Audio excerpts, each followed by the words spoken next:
no solamente de derivadas.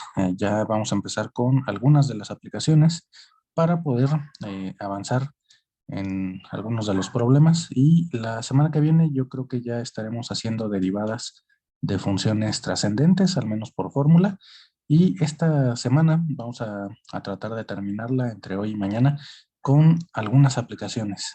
Las primeras aplicaciones son las aplicaciones, digamos, ¿cómo llamarle?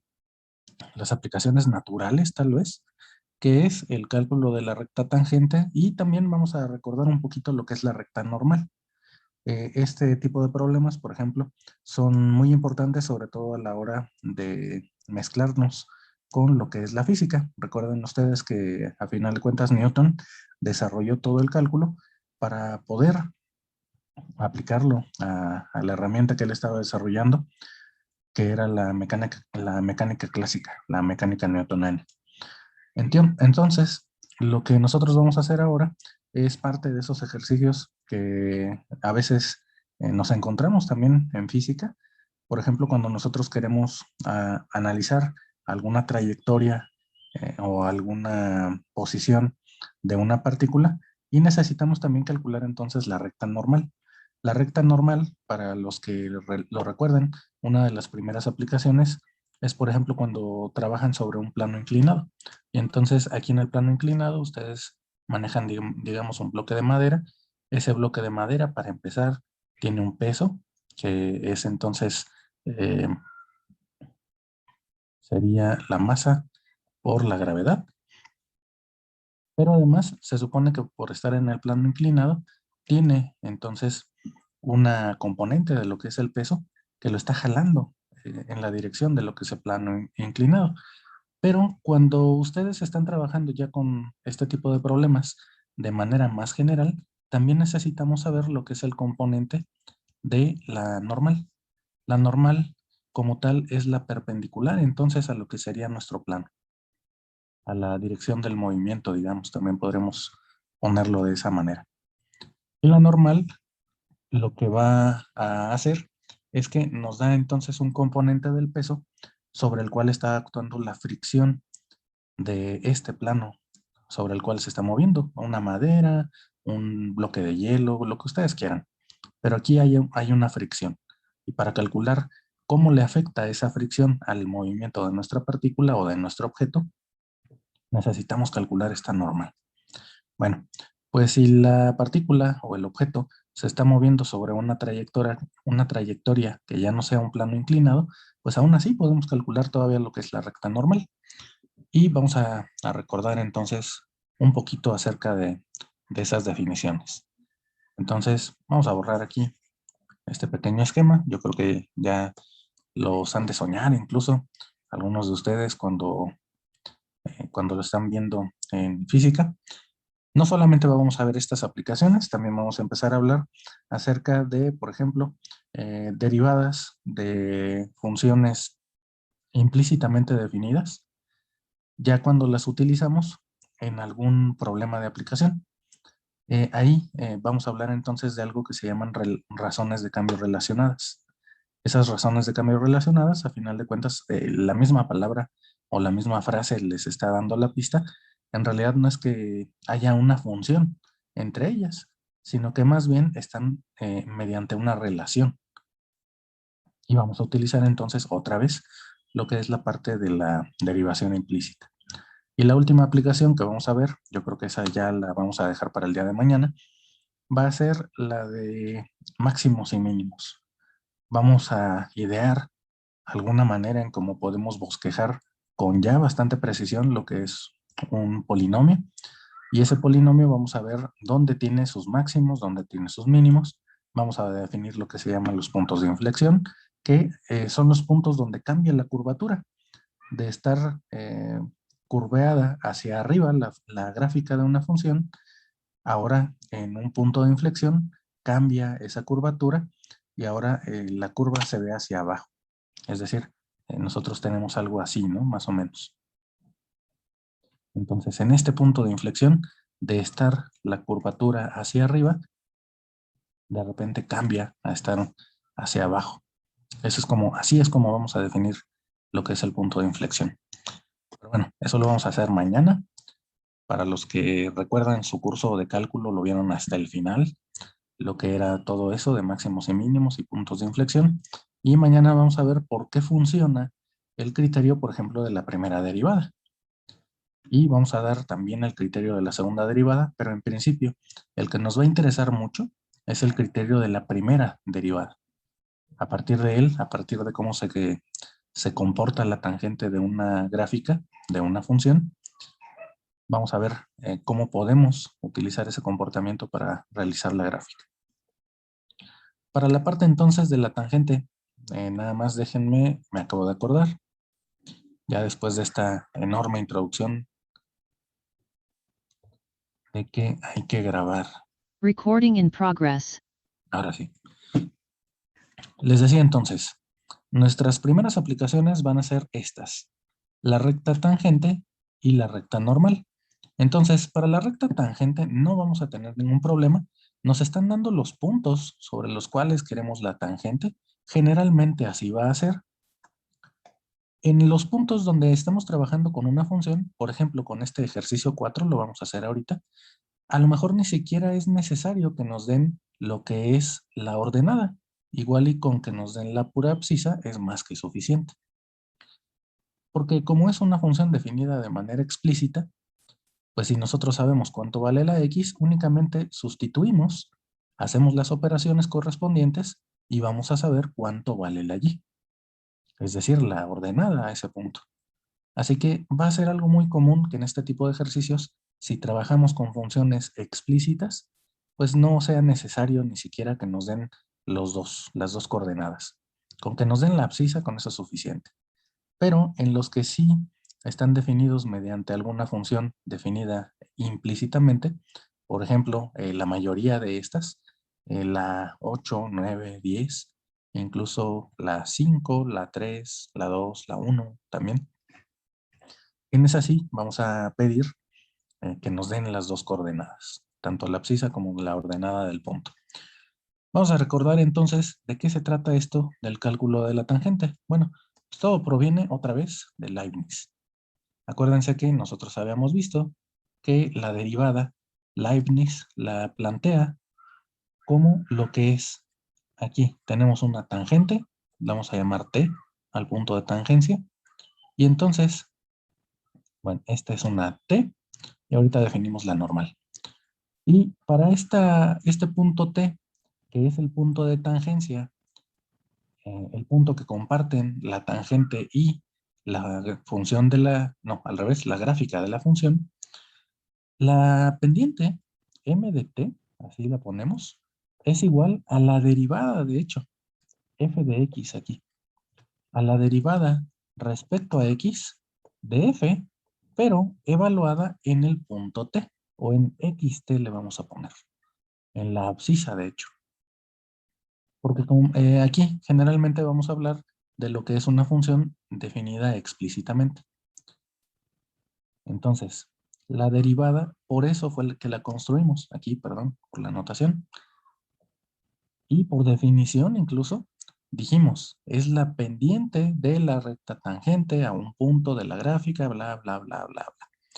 Y empezamos con los límites, a trabajar con la pendiente de las secantes, etc. Todo eso que vimos hace más o menos unas 3 semanas más o menos, creo que sí.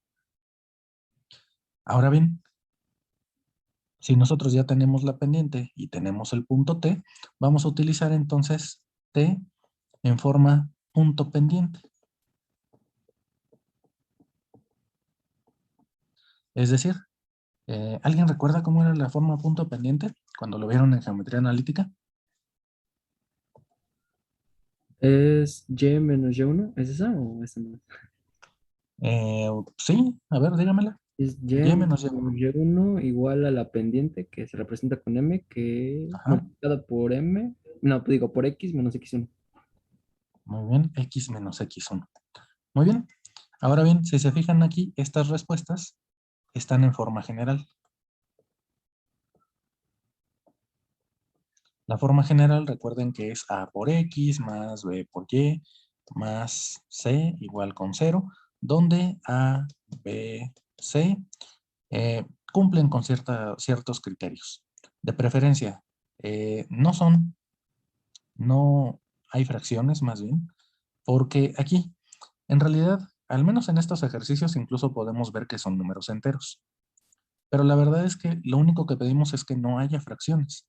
En algunos casos, la derivada sale tan fea, o la pendiente sale tan fea, que no nos vamos a poder deshacer, por ejemplo, de raíces cuadradas. Entonces, aquí no vienen, pero a veces estos coeficientes sí tienen raíces cuadradas, o de cualquier grado. Lo que sí es que no hay fracciones. Eso sí lo podemos evitar, multiplicando por el mínimo común múltiplo de los denominadores. Entonces, no hay fracciones. La A, por ejemplo, tiene que ser positiva. O si no hay una A, la B tiene que ser positiva. Y tampoco hay factores en común. Le pedimos varias cosas a este tipo de ecuación. Porque de hecho, es la ecuación que nosotros utilizamos para las respuestas. Si nosotros cumplimos con todo esto, que no haya fracciones, que la A sea positiva o en su defecto que la B sea positiva y que no haya factores en común, entonces vamos a llegar a fuerzas a la misma respuesta todos. Esa es la idea aquí, que podamos hacer la comparación con estas respuestas y todo llegue a esto, sin ningún problema.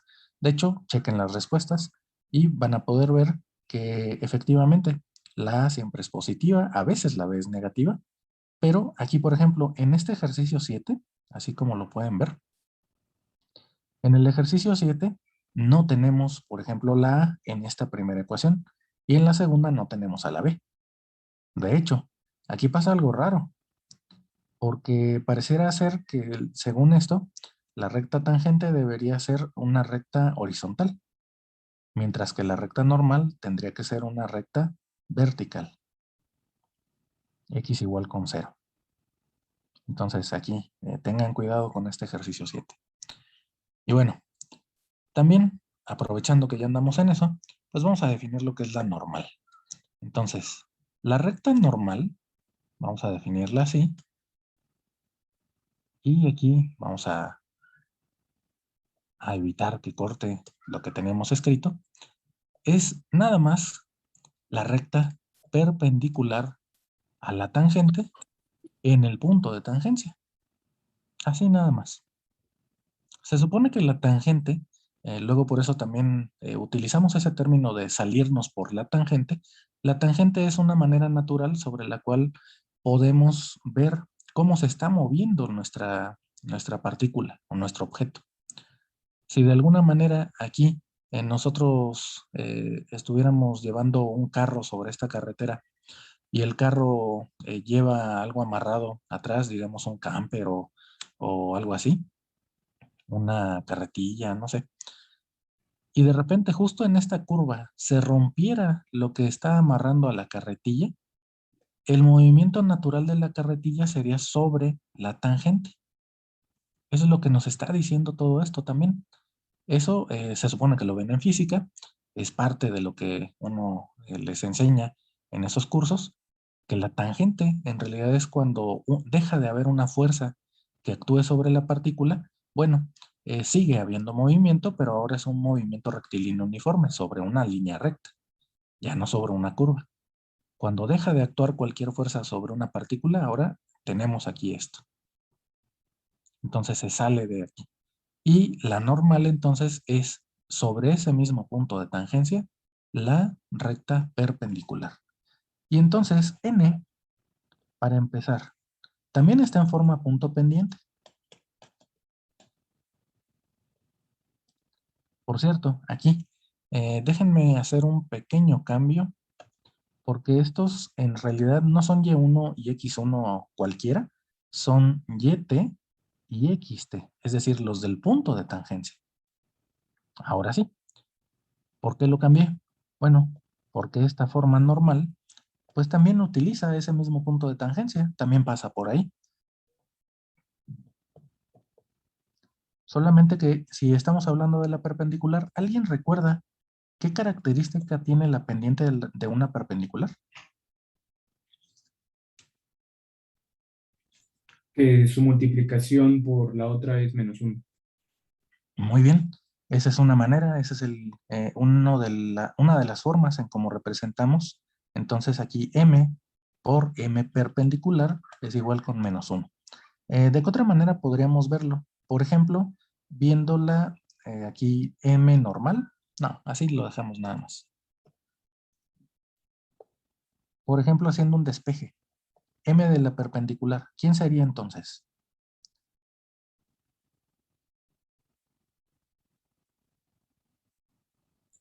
Sería -1 sobre m.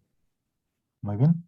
Es decir, generalmente en el lenguaje matemático que utilizamos en nivel medio superior, en muchos libros incluso viene así. Esto es lo que se conoce como la recíproca y simétrica. Es decir, al mismo tiempo es las dos. Recíproca porque es 1 entre m y simétrica porque es la negativa. Acuérdense que a los negativos también se les llama simétricos. Por ejemplo, si aquí tienen una x, aquí está menos x. Y es entonces el simétrico uno del otro respecto a lo que es el cero. Por eso se llaman así. Entonces aquí, nuestra pendiente ahora es la perpendicular y es 1 entre m de la tangente y con un cambio de signo. Y ya, realmente eso es todo lo que vamos a tener que hacer. Ahora bien, se supone que este tipo de ejercicios es para que sigamos practicando la derivada. Es la parte realmente de lo que es la aplicación, pues es únicamente recordar estas dos cosas, las dos ecuaciones, en forma punto pendiente y la relación que hay entre una pendiente y la pendiente de la perpendicular. Islas, por ahí tiene, o vi que alzó la mano, ¿qué pasó? Le iba a preguntar, entonces, bueno, podemos decir que la simetría se podría comparar con el inverso aditivo. O sea, podemos decir que un inverso aditivo es lo mismo Ah, que... sí, ¿eh? sí, sí, sí. Sí, los simétricos son, bueno, otro nombre para los inversos aditivos son los simétricos. Ok. Acuérdense que a veces manejamos muchos nombres para lo mismo, dependiendo, por ejemplo, de la situación en la que nos encontremos. Entonces, si nosotros estamos en una recta real, a veces a los negativos les llamamos simétricos, aunque el nombre apropiado, según lo que es la teoría de campos, pues es precisamente como usted lo acaba de decir, son los inversos aditivos. Entonces, esos tres nombres para nosotros significan lo mismo. Nos movemos ahí entre ellos. Inversos aditivos, negativos uno del otro, o ahora simétricos también. Así como cuando hablamos, por ejemplo, de inverso multiplicativo o de recíprocos, porque a final de cuentas son sinónimos también. Ok, ok. Vale. Bueno, vamos a ver entonces dos ejemplitos ahorita. Nos quedan todavía más o menos unos 15 minutos al menos de esta sesión. Nos vamos a volver a conectar para ver más ejemplos, pero ya de otras cosas. Todavía no subo la lista, la voy a subir terminando la clase, yo espero. Nada más voy a extraer aquí las páginas de este manual tan bonito, tan bien realizado del profesor José Efraín Morales. Y se los voy a subir a Classroom como una nueva lista de ejercicios, aparte de las aplicaciones. Entonces, ¿cómo lo hacemos? Bueno, déjenme tomarle captura nada más a esta parte. Y les comparto entonces ahora nuestro pizarrón de Zoom para ver los ejemplos. Y el primero es el ejercicio 4. En el punto, déjenme ver, bueno, la X es igual con 1, es lo que necesitamos saber. Entonces, ahí está. Ejemplos de tangentes y normales.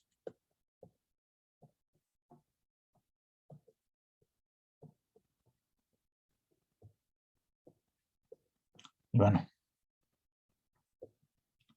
de la lista tomamos entonces el ejercicio 4 y nos dicen f de x es igual a x, según recuerdo, déjenme ponerlo de nuevo, es desde la potencia cúbica. Entonces, x cúbica más x cuadrada más x más 1. Y vamos a ponerlo así, x igual con 1. Como les decía, realmente esto es todo lo que necesitamos. Entonces, lo primero que nosotros podemos hacer es preguntarnos, si x es igual con 1, entonces la y en el punto de tangencia, ¿cuánto tendría que valer? Pues f evaluada en 1. Y en ese caso, pues es 1 al cubo, más 1 al cuadrado, más 1, más otra vez un 1. Si quieren, le ponemos paréntesis para indicar dónde estaban las variables. Y entonces esto nos da 4. Entonces, de todo esto, tenemos nuestro punto de tangencia con coordenadas 1,4. Que si se fijan, les voy a compartir rápido otra vez, perdón si los mareo con tanto cambio de pantalla, es precisamente el que nos están dando. Tendría que ser. Si aquí fuera 1,3, 1,5, ya nos estaría detonando un pequeño problema, porque ese ni siquiera es un punto de tangencia. Entonces, de alguna manera también, eso es algo que deberíamos hacer. A lo mejor no ser tan confiados, y lo primero que debemos hacer es checar que el punto sobre el cual vamos a calcular la tangente realmente pertenezca a la función. Es decir, que sea una pareja de coordenadas donde la función tiene sentido. En este caso, pues sí, resulta que sí, sale 1,4. O para cuando x vale 1, la y vale 4. O sea que está bien, vamos bien. Entonces, aquí, primero, tangente. Para la tangente necesitamos la derivada. Entonces, la pendiente de la tangente, así, es igual. Así en general, como si fuera una función de la x, de hecho, vamos a poderla escribir así. M, que depende de x, es la derivada respecto a x de f de x, así como tal. Y en este caso, ¿cuánto nos daría?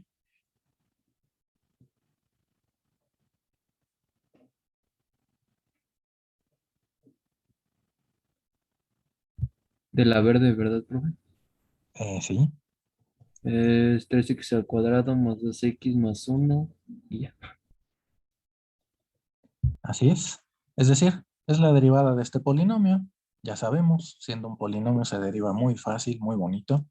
Es la derivada de cada sumando, y en este caso, pues solamente derivada de x cúbica, como ya nos dijo su compañero, 3x cuadrada, de x cuadrada es 2x, y de x es 1, y del 1 nos da 0. Entonces el 0 sumando o restando, pues no es necesario escribirlo. En particular, lo que nos interesa es la pendiente de la tangente en el punto T. Esto es, m de t es igual a cuando la x vale 1. Tomamos el mismo valor, x igual con 1. Déjenme borrar esto. Aquí, evaluada en 1. ¿Y esto cuánto es? Bueno, pues según nuestra fórmula, sería 3 por 1 al cuadrado, más 2 por 1, más 1. Y hacemos nuestras operaciones. Aquí nos da 3 más 2 más 1, serían 6. Está bastante inclinada, digamos, ahí nuestra tangente en ese punto. Y sabiendo cuál es la pendiente de la tangente, entonces ya nada más escribimos nuestra forma punto pendiente. Es decir, y menos 4 es igual con, bueno, aquí le ponemos t, 2 puntos con la ecuación. Y menos 4 es igual con 6 por x menos 1. Y esto lo llevamos entonces a la forma general. La forma general es únicamente desarrollar todo este producto y que quede igualado a 0, para comparar con el resultado que viene en el problemario.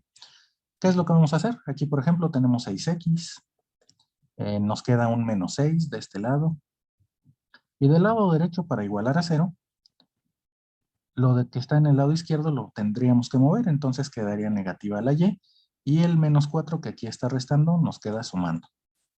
Entonces, al final, simplificamos esto y nos queda 6x menos y menos 2 igual con 0. Y esta es nuestra tangente. Para el caso de la normal,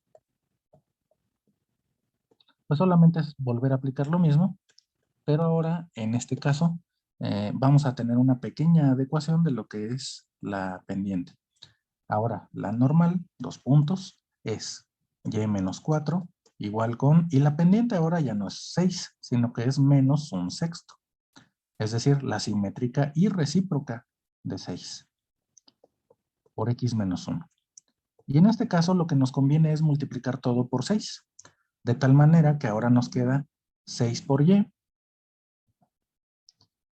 6 por 4 nos daría 24, negativo. Además, aquí nos quedaría menos x. No nos conviene que quede negativo, así que vamos a hacer el despeje ahora. Todo lo que está del lado izquierdo al lado derecho. Perdón, al revés. Del lado derecho al lado izquierdo. Entonces nos queda x más 6y. Y decíamos, aquí 6 por menos 4 nos da menos 24. Menos 1 por menos 1 nos da 1 positivo, pero del otro lado queda restando. Menos 24 menos 1 nos da menos 25. Ahí es mucha álgebra. En vez de mucho texto, más bien es mucha álgebra ahora. ¿Dudas con este primer ejercicio? Vamos a compararlo con el resultado del problemario. Vamos a ver 6 menos 1 menos 2, 1, 6 menos 25. Y a ver, ¿dónde está? Aquí. 1 menos 2, 1, 6 menos 25. Pues sí, son los coeficientes de este ejercicio 4. Nos salió igual. ¿Dudas? No. Profesor, ¿Qué pasó? bueno, o sea, sí he entendido todo, bueno, lo que explico, pero como que aún no termino de entender por qué cuando nosotros derivamos una función y ya tenemos la función derivada, esa función es capaz de darnos la pendiente de la recta tangente en cualquier punto de la otra función. Eh, en el caso de las funciones continuas, no tenemos ningún problema con manejarlo mediante la definición. El problema más bien anda cuando manejamos funciones discontinuas. Por ejemplo, las funciones racionales, ahí sí ya hay que tener cuidado. Porque a veces la función, para empezar, se indetermina, y si se indetermina, pues ni siquiera existe la función y mucho menos la tangente. Pero, al menos en estos casos, acuérdense de la definición, como les decía. Cuando nosotros comenzamos a estudiar todo lo que era la derivada, veíamos entonces una función así, que es casi siempre la función muestra. Y vamos a ver aquí, ahora la pendiente, así, o más bien la tangente. Y esta, en realidad lo que nosotros hacíamos era lo siguiente. Decíamos que era bastante fea de calcular y que Leibniz realmente no tenía un método para calcular la pendiente de esta tangente. Aquí tenemos t, aquí tenemos f de x. Y lo que decíamos entonces es que por este punto de tangencia, déjenme cambiar la notación porque generalmente a las rectas les asociamos más bien letras minúsculas, t, así. Por este punto de tangencia nosotros podemos trazar secantes. Entonces podemos trazar esa, podemos trazar esta de aquí, nos podemos ir muy lejos aquí, por ejemplo esta, que quién sabe a dónde vaya a cortar, ¿no? Para que se vuelva secante. Pero entonces lo que nosotros hacíamos era esto. Tenemos aquí un punto S1, aquí un punto S2, y lo que decíamos era entonces que la pendiente de la secante tiende a la pendiente de la tangente cuando el punto S, SI digamos, tiende al punto T. El punto T queda fijo. Entonces, el problema lo resolvió Leibniz de esta manera, dándose cuenta que podía utilizar ese nuevo concepto que se había ideado, que era el de límites. Bueno, si nosotros hacemos, o lo que queremos es calcular la pendiente de la tangente, pues nos podemos ir acercando con las pendientes de las secantes. De tal manera que este punto S, Leibniz lo que hace es moverlo, por ejemplo, para que se acerque al punto T, o este S de aquí. Y ahí viene entonces la otra propiedad de límites, de que tendría que existir el límite sin importar si nos acercamos por la izquierda o por la derecha. Cuando este punto S, aquí lo malo es que nos tendremos que ir a GeoGebra para buscar algún ejercicio donde sí podamos hacer este movimiento. De hecho, ahorita lo podemos hacer con el ejercicio que tenemos. Pero bueno, la idea es esa. Si nosotros vamos moviendo este punto S para que se acerque a la T, la secante cada vez se va pareciendo más hacia la tangente. Estas rectas se van acercando a esta que tenemos aquí. Todas se acercan a la tangente. Entonces, ¿qué fue lo que hizo Leibniz? Pues aquí esta pendiente es nuestra f de x más h menos f de x entre x más h menos x, por decir algo. O simplemente ya entre la h. Y cuando hace el límite, pues entonces calcula límite cuando la h se vuelve cero, o cuando tiende a cero. Y eso es a lo que nosotros le llamamos entonces la derivada de f. Así es como hicimos toda la construcción de lo que es la derivada, utilizando límites. Entonces, por eso es que podemos utilizarla para el cálculo de la pendiente de la tangente. Porque a final de cuentas, incluso la misma definición original que dio Leibniz era esa. Es la pendiente de la tangente. Ya la parte de límites y todo eso, bueno, pues surgió porque así lo teníamos que calcular a partir de las pendientes de las secantes. Pero como tal, la derivada en un punto de una gráfica es la pendiente, perdón, sí, es la pendiente de la recta tangente a ese punto en esa gráfica. Ahora sí que es prácticamente por definición. O sea que, o sea, sí entiendo todo lo del límite y todo eso que nos explicó, me quedó muy claro. Pero, o sea, como que todavía no me termino de imaginar por qué se da la interpretación de que la derivada podemos verla como otra función, o sea, otra función derivada. Ah, sí, sí. Bueno, aquí hay un pequeño problema. Lo que les decía también es otra cuestión. Esto es una definición en cada punto. En un punto fijo, en este caso T. Ese es el problema, digamos, original. Ahora bien, si nosotros movemos este punto T, por ejemplo, por acá, pues ahora la derivada también va a cambiar. O lo movemos por aquí. Bueno, pues a lo mejor son hasta paralelas, igual y tienen la misma pendiente, pero ya está en otro punto. O a lo mejor por acá, digamos, es completamente horizontal. Si ustedes mueven este punto para que sea T1, T2, T3 y así, resulta que entonces esta misma derivada se va a comportar como una función, porque aquí, si se fijan, para este punto T vamos a tener entonces una D en dx de T1.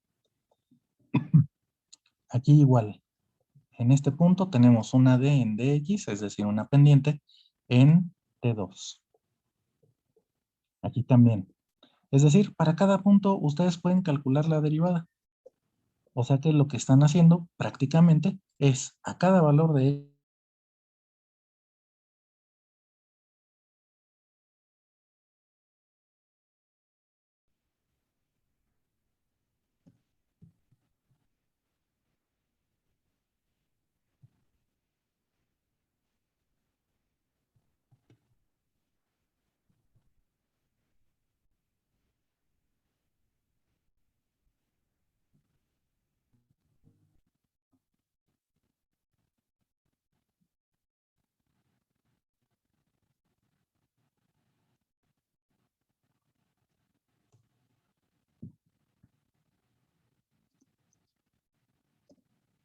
bueno, un grave problema que luego tenemos con Zoom, de que se nos acabó el tiempo y lamentablemente me borró lo que teníamos.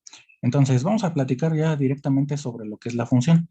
Aquí ya en lo que estábamos esperando a que se unieran más compañeros, ya grafiqué nuestra función, es esta que está aquí en verde, es esta gráfica, es una cúbica, las cúbicas se comportan así como si fueran una pequeña serpiente, digamos. A veces bajan un poco más, a veces son así, suavecitas, muy bonitas.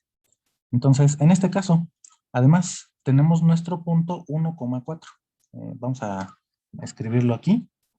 A igual con 1,4, así. Ahí está. ¿Qué es nuestro punto de tangencia?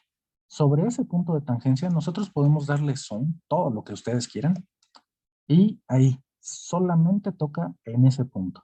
Si se fijan, aquí en la parte de abajo, una pregunta, ¿sí se ve el cursor o pongo el cursor de zoom? Sí se ve. Bueno, también déjenme empezar a grabar. Recording in progress. Eso se me olvida. Entonces, les decía, aquí, si se fijan, se va acercando esta recta en azul a lo que es la curva en verde.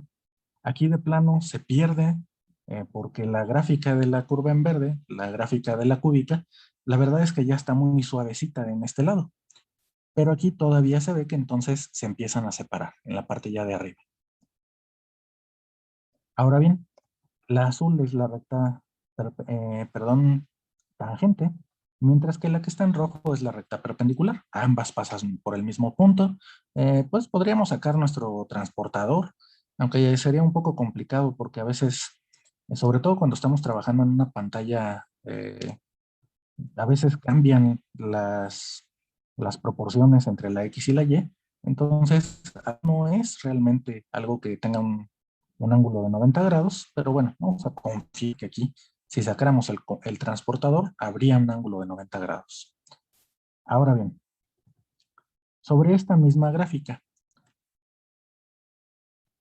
ustedes lo que pueden hacer es lo siguiente. Vamos a ver cómo podemos utilizar GeoGebra para encontrar todas las rectas tangentes y únicamente ir moviendo entonces el punto. Déjenme ver. O a ver, a lo mejor aquí hay alguna herramienta. Vamos a ver. Ajustes. Intersecciones. Extremos. Rectas. No sé qué pasó con GeoGebra, que antes yo recuerdo que tenía más opciones. No sé si la tenga que descargar a la PC o qué pasó. Pero antes había más opciones. Bueno, parece que no. Entonces déjenme ver si le pongo aquí, propiedades, color, estilo, avanzado. No, parece que no.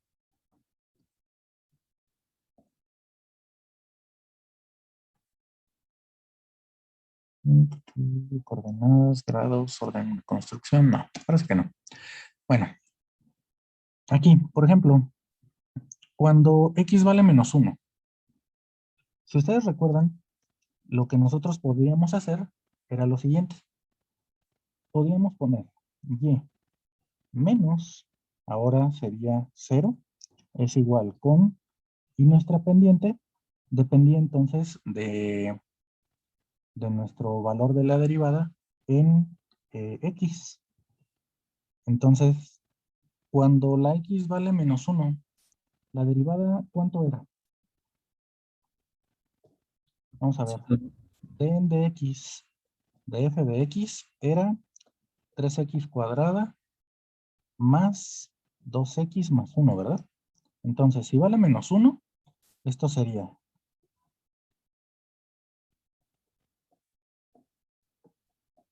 tendríamos, ¿quién? Este es al cuadrado, nos daría 1 por 3. Este nos daría menos 2, 3 menos 2 nos da 1, y 1 son 2. Entonces ahora la pendiente va a ser 2, multiplicada por la x menos menos 1, es decir, más 1. Y fíjense lo que pasó ahí entonces. Ahora, con la misma función, o con la misma forma de la recta tangente, la forma por punto pendiente, utilizando las coordenadas de este nuevo punto de la gráfica, y la pendiente obtenida a partir de lo que es la derivada, seguimos obteniendo esta tangente. Entonces aquí, déjenme ver si podemos hacer esto. No, no se puede. Déjenme investigar un poquito más a ver cómo podemos hacer algo así como un programita, que en realidad de programa pues no tiene mucho, algún slider, por ejemplo, donde podamos mover el punto de tangencia y también vaya cambiando entonces la tangente y vaya cambiando con ella la ecuación. Sería cuestión nada más de ponernos a investigar un poquito. Pero bueno, esa es esta. ¿Qué pasa cuando vale 0, por ejemplo? Vamos a hacerla ahora aquí en este punto, aquí en 0. En x igual a 0, ¿cuánto valdría la tangente? 1, ¿no? Es bastante rápida, así es, vale 1. La pendiente de la tangente vale 1.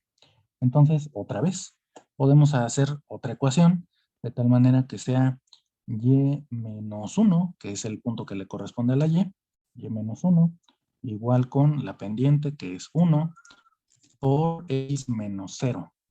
Aunque realmente no necesitaríamos escribirlo así, pero vamos a escribirlo con todos los detalles. Y ahora, si se fijan, incluso ya apareció ahí la tangente que corresponde a ese punto. Aquí vamos con todos estos experimentos, como les decía. Me voy a poner a investigar porque hace mucho que no utilizo GeoGebra y ya se me olvidó todas las cosas o más bien, cómo podemos hacer todas las cosas que quiero hacer con GeoGebra. Y la idea es ir moviendo este punto, de tal manera que siempre nos dé la tangente y que se vea cómo va cambiando la ecuación. Pero la idea es, entonces, de la pregunta que hacía su compañero, ¿por qué nos está dando siempre la pendiente? ¿O por qué la función derivada resulta que siempre da la pendiente?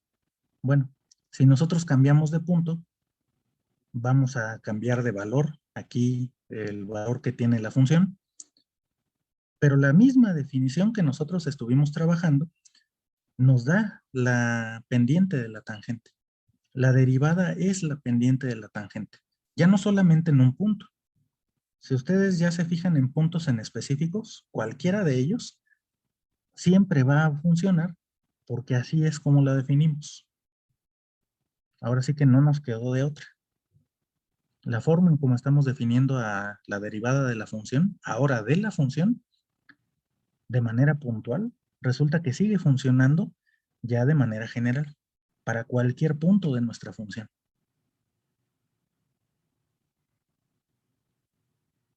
Bueno, aquí lo malo es que ya tenemos muchas rectas.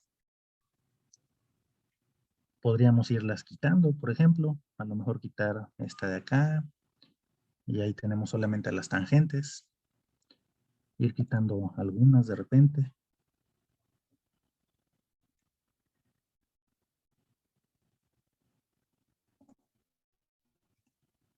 La otra, así. ¿Dudas con el ejercicio? El ejercicio nada más son estas dos. Pero si se fijan, pues ya calculamos varias derivadas más. O más bien varias tangentes más.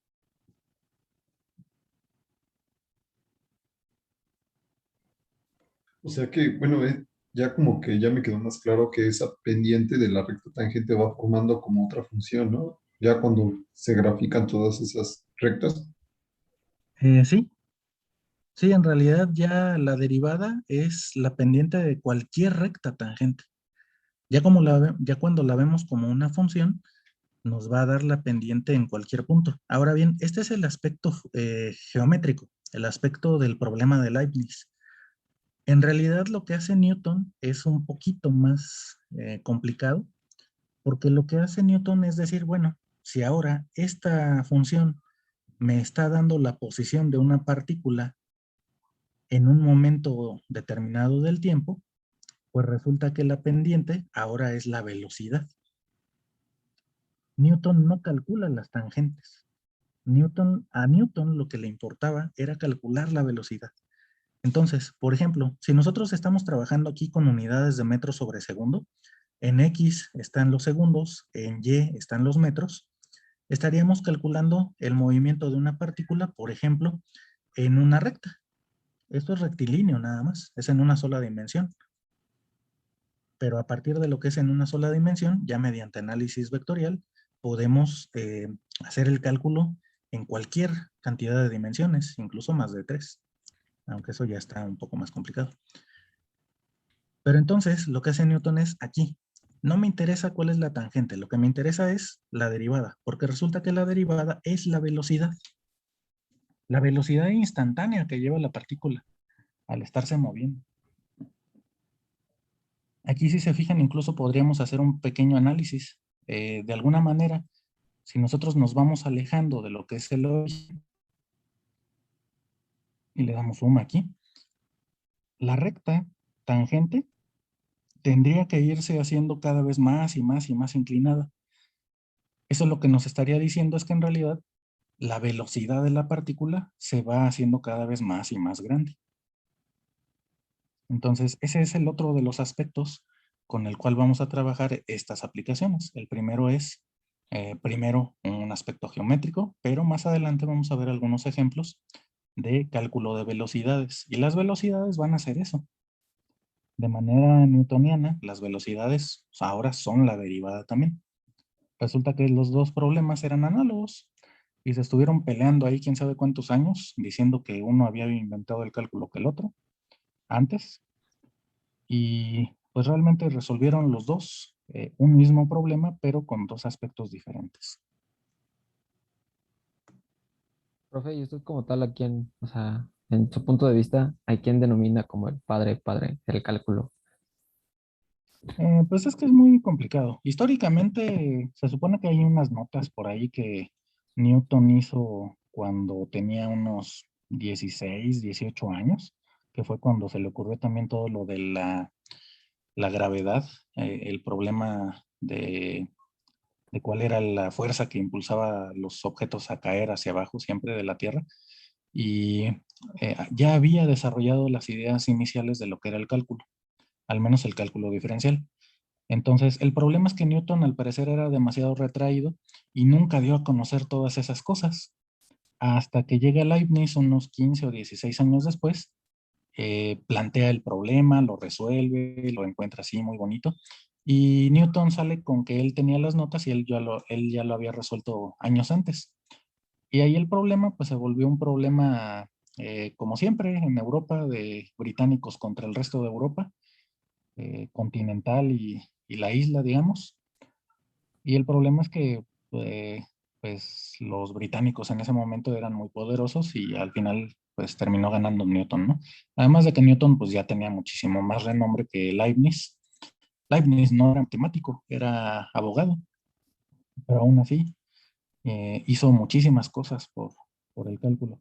Y así como tal padre del cálculo, pues yo creo que es un poco complicado. Pero si vamos a cronológicamente, pues sí tendría que ser Newton. Si nos vamos a matemáticamente hablando, yo creo que es Leibniz. Ahí hay ciertas cuestiones. Leibniz lo resolvió este problema de una manera muy geométrica, utilizó la geometría de Descartes, que es la geometría analítica, lo hizo matemáticamente, hizo demostraciones y todo. Y a Newton pues se le ocurrió la idea, pero nunca mostró el trabajo. Y entonces ahí también eso es algo que ustedes no son matemáticos ni físicos, pero están muy cerca de esas áreas, sobre todo de la matemática. Y hay algo muy importante. Cuando ustedes resuelven un problema, hay que mostrar la solución. No se vale que digan, ah, pues es que eso yo lo resolví hace 3 días. Y cuando les preguntan, bueno, ¿y cómo lo resolviste? No, no me acuerdo, estaba ya casi dormido. Bueno, ya es cuestión de fe, ¿no? Más bien, creerles si lo resolvieron o no. Prácticamente así fue como pasó con Newton. La gente le tenía demasiada fe y pues confió en que sí, él había resuelto todos los problemas antes que Leibniz. Es una cuestión un tanto complicada, digamos. Ah, ok, ok. Por ejemplo, ¿cómo se llama? Análisis vectorial, vimos, pues estamos viendo exactamente lo mismo, nada más que con funciones vectoriales, ¿no? Y por ejemplo, me llamó la atención que el profe dijo que pues exactamente lo mismo, ¿no? Que calcular la velocidad es, pues básicamente la derivada, pero él habló en términos de funciones vectoriales, entonces yo le iba a preguntar, O sea, la velocidad como tal se puede, o sea, ¿cómo se calculen? ¿Con funciones normales o con funciones vectoriales? Porque mencionó que en funciones vectoriales podemos calcular la velocidad aplicando la derivada y si sacamos su magnitud sería la rapidez. Entonces ahí, no sé, ahí qué onda, tengo esa duda. Eh, Ahí igual, entonces el problema es el siguiente, sobre todo cuando lo ven en análisis vectorial. La, como les decía, aquí, generalmente lo ponemos así, como posición, P de X, no tanto de polinomio, sino de posición. Y, perdón, entonces más bien en física, de hecho generalmente utilizamos P de T. Ujú. Entonces, esto para empezar es lo que le llamamos posición respecto al tiempo.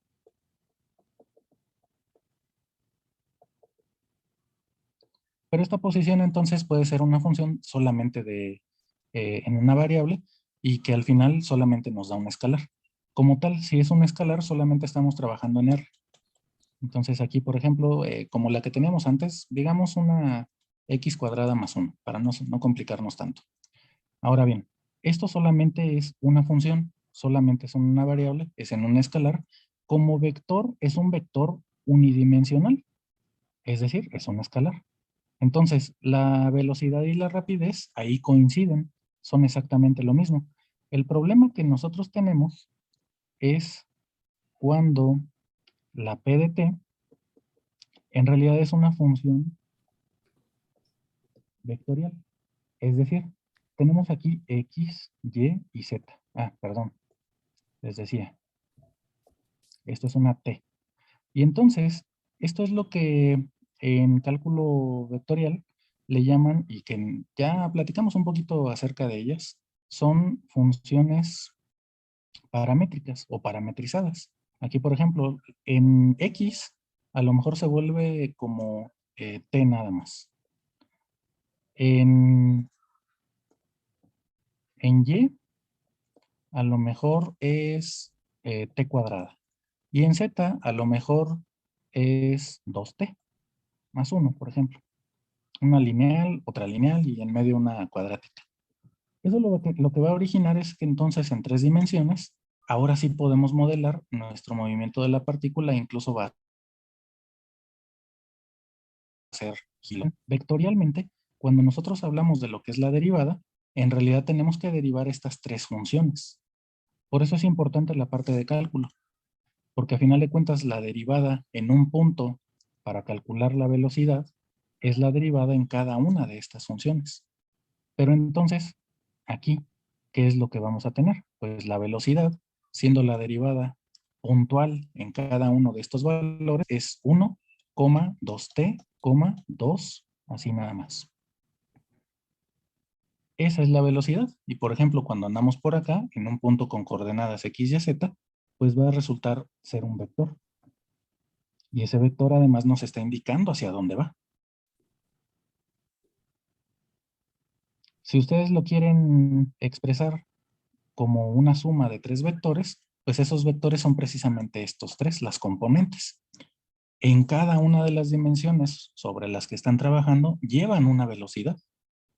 De hecho, la velocidad no necesariamente tiene que ser la misma en los 3. Por ejemplo, ustedes cuando estudian lo que es el movimiento de caída libre, lo estudian mediante parábolas. Y entonces, ahí sí, por ejemplo, su función de posición, para empezar, P de T, es de una manera bastante extraña, porque en horizontal resulta que es solamente T, por ejemplo. Mientras que en vertical, ahí va la componente de la gravedad, y entonces es, por decir algo, T cuadrada. Entonces, la velocidad pues lleva 2 componentes. Aquí, por ejemplo, cuando la velocidad va así como un vector, en realidad lleva un componente aquí y otro componente acá. Es mucho más complicado. En realidad, Newton primero lo que hizo fue estudiar el movimiento en una sola dimensión y después, de alguna manera, lo que hizo fue encontrar cómo se relacionaba ese movimiento en una sola dimensión con un movimiento ya en varias dimensiones. Y lo que vio fue eso, que se puede estudiar en cada una de las dimensiones. Ok, ok. Y bueno, también hablando un poquito acerca de ese aspecto de la derivada y de la física, por ejemplo. Cuando ustedes están programando, ya desde hace unos 10 o 15 años, la programación de juegos de videos ya incluye un aspecto muy interesante, que es darle un poco más de realismo. Por ejemplo, mediante lo que son movimientos que ya incorporan lo que es la gravedad. Entonces, por ejemplo, están jugando algún juego de algún tipo de ladrón, se tienen que aventar de un edificio de unos 2 pisos, y entonces el movimiento que hace ese ladrón o el movimiento que se ve en la pantalla, pues tiene que seguir estas reglas de la física. Hay algunos problemitas bastante bonitos de física que se pueden programar, y también la física, de hecho, pues ha ido contribuyendo en varias ocasiones ya, sobre todo en los últimos años, les digo, a lo que es la programación de juegos de video, precisamente para darles un poco más de realismo. O por ejemplo, para cuando ustedes están jugando un juego de carreras, pues igual ahí, para darle más realismo a cuando chocan o cuando le pegan a otro carro, pues igual utilizan bastante física. Generalmente ese tipo de programadores pues les dan algún cursito de física y ya incorporan las ecuaciones necesarias para colisiones o para cosas así. Lamentablemente en la escuela pues no vemos colisiones, por ejemplo, pero ya las podrían estudiar ustedes también solos. Bueno, vamos a ver ese segundo ejemplo. Yo creo que nada más vamos a poder ver ese segundo ejemplo y vamos a borrar esto. Y el segundo ejemplo lo vamos a hacer con, déjenme checar aquí la lista de ejercicios. Ahorita vamos a borrar todo esto, lo vamos a volver a utilizar de hecho. Y vamos a hacer cuál se ve bien. Por ejemplo, el 2. Entonces, es y cúbica menos xy más x cúbica en 2,2. A ver si ustedes se pueden acordar. Los 2 cúbicos menos 4xy en 2,2. Entonces, ejercicio 2. Y cúbica, x cúbica, todo igual con 0 en a 2,2 y menos 4 por el producto. Sí era así, ¿verdad?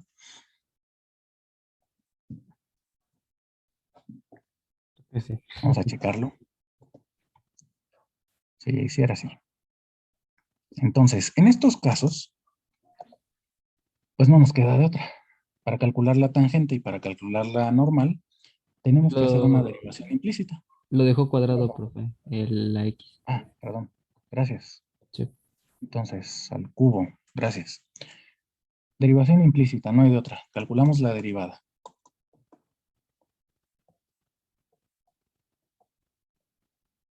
Implícitamente. Lo que vimos el día lunes. En este caso, ¿cómo nos queda? Bueno, primero, derivamos cada uno normalmente y si nos toca derivar a la y, hay que recordar que debemos escribir, por regla de la cadena, la derivada de y respecto a x y dejarla indicada. Entonces, en este caso es 3y cuadrada. Como se derivó a la y, escribimos de y en dx y se queda indicada. Menos 4, y aquí vamos a derivar este producto, el de x por y. La derivada del primero por el segundo nos da solamente y, más la derivada del segundo por el primero. Entonces, x por la derivada de la y, pero esa es la que se queda indicada precisamente, de y en dx. Luego, más, y este normalito, 3x cuadrada, todo igual con 0. ¿Qué sigue? Pues vamos a hacer el despeje, aunque aquí primero convendría hacer las operaciones y factorizar primero de y en dx. Ay, perdón. Y quedaría factorizada con el 3y cuadrado. Y aquí con menos 4 por la x. Y del otro lado, todo lo que no tenga a esa derivada. Por ejemplo, el 3x cuadrada quedaría negativo. Y menos 4 por y, aquí está negativo, del otro lado positivo, 4y. Y ahora sí, la derivada ya por fin de y en dx es igual con, y ahora sería 4y menos 3x cuadrada entre 3y cuadrada menos 4x. Ya, esta es la derivada. Las pendientes, m de la tangente. Bueno, en este caso, si se fijan, si la función es definida implícitamente, es decir, la y no está despejada y sabemos que depende de la x, la derivada va a seguir siendo una función definida implícitamente. De hecho, aquí, el problema es que siendo un polinomio de dos variables, resulta que la derivada ya se vuelve bastante complicada. Ya es una función racional. Se está elevando el nivel de dificultad. Y por eso es que además también necesitamos tener los dos valores. Ahora, en este caso, 2,2. Tendríamos que verificar. Aquí, por ejemplo, 2 al cubo nos da 8. Aquí también son 8. 8 y 8 son 16. Y aquí, menos 4 por 2 por 2 nos da 16. 16 menos 16 es 0. Entonces, sí es un punto de la gráfica. Cuando evaluamos la derivada, ¿cómo nos va a quedar? Pues lo mismo, tendríamos que sustituir.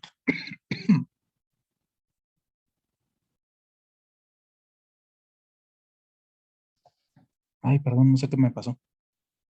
Empecé a toser. Empezamos a sustituir entonces las y y las x. Aquí nos quedaría 4 por 2 menos 3 por 2 al cuadrado entre 3 por 2 al cuadrado menos 4 por 2. Ahí va a pasar algo raro. ¿Cuánto nos da la derivada? O la pendiente ya como tal.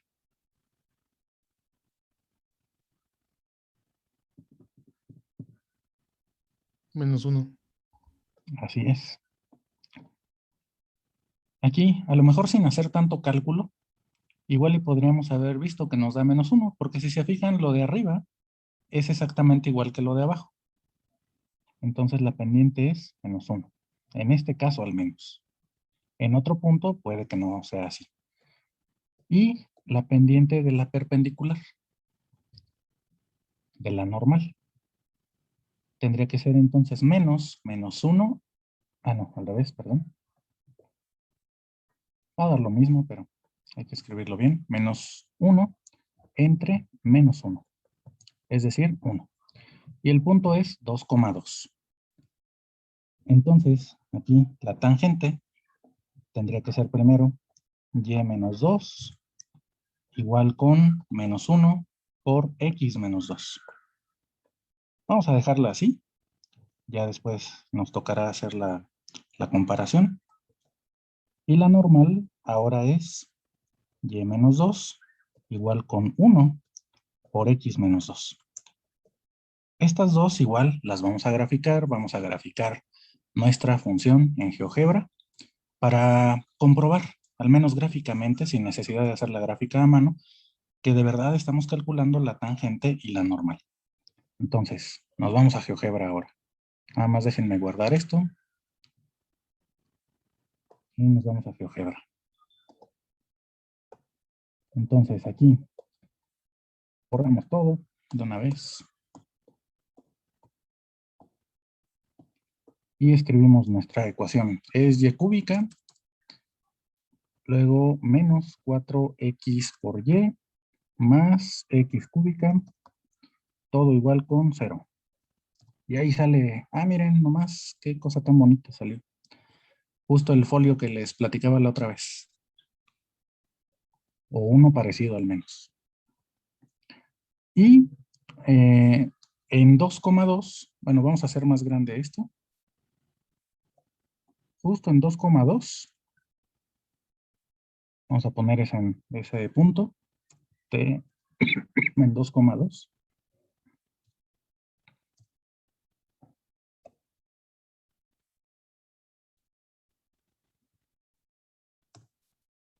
Ahí está el punto de tangencia. Y nuestras ecuaciones, decíamos, eran y menos 2 es igual con menos 1 por x menos 2. Y ahí está la tangente. Y la normal ahora es y menos 2 también, igual ahora con 1 por x menos 2. Y ahí está la normal.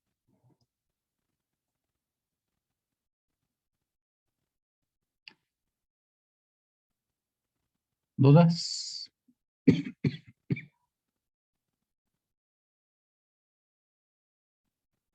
Oiga, profe, yo tengo una duda que, bueno, es del tema pasado, de lo que vimos la clase pasada.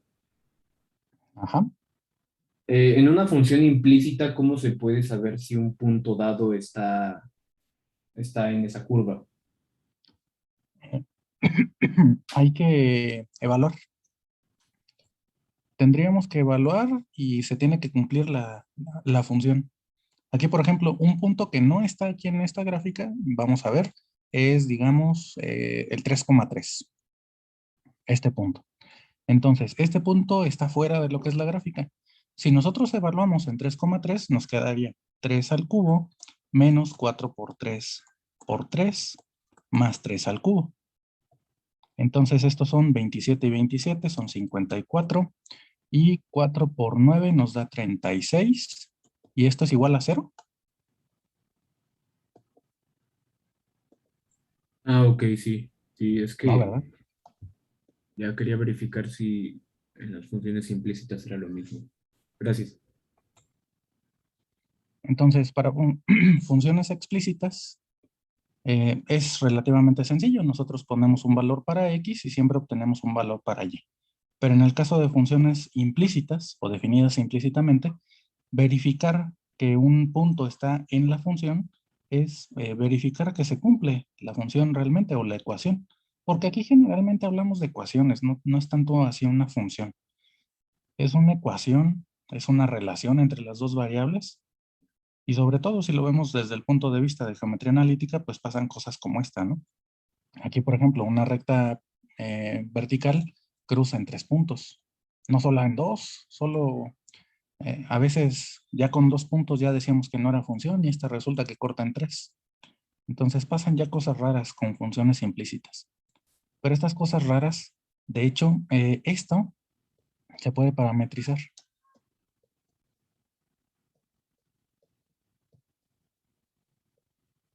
Y entonces ahí le damos la vuelta a el hecho de que digamos que no es una función. Es una función, pero parametrizada. La X depende de una T, la Y también depende de la misma T. Se podría parametrizar y esto sería la trayectoria de alguna partícula. ¿Dudas?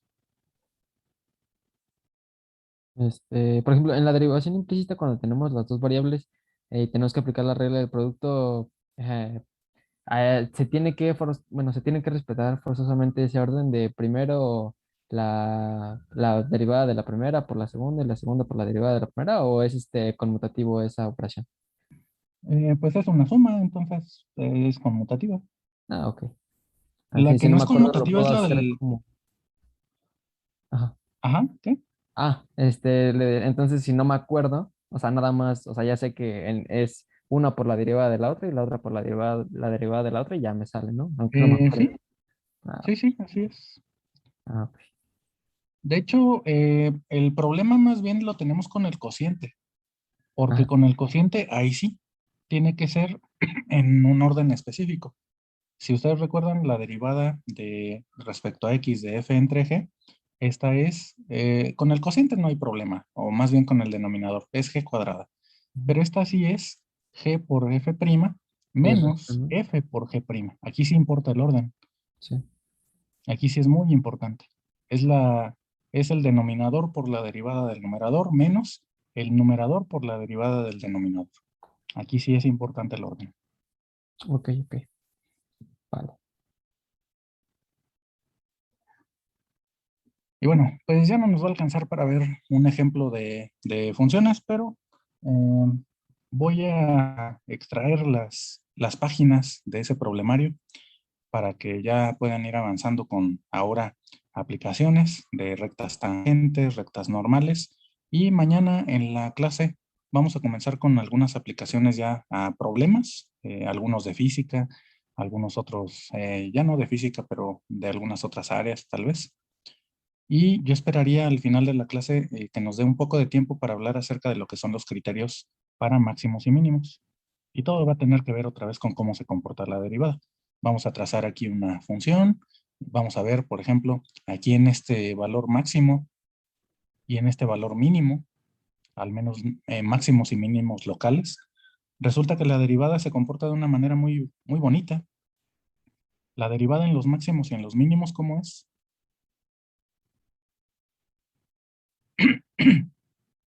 ¿Cero? Estas Es igual a tangentes, así es, estas tangentes, justo en los puntos máximos o mínimos, son horizontales. Y las horizontales tienen pendientes iguales a cero.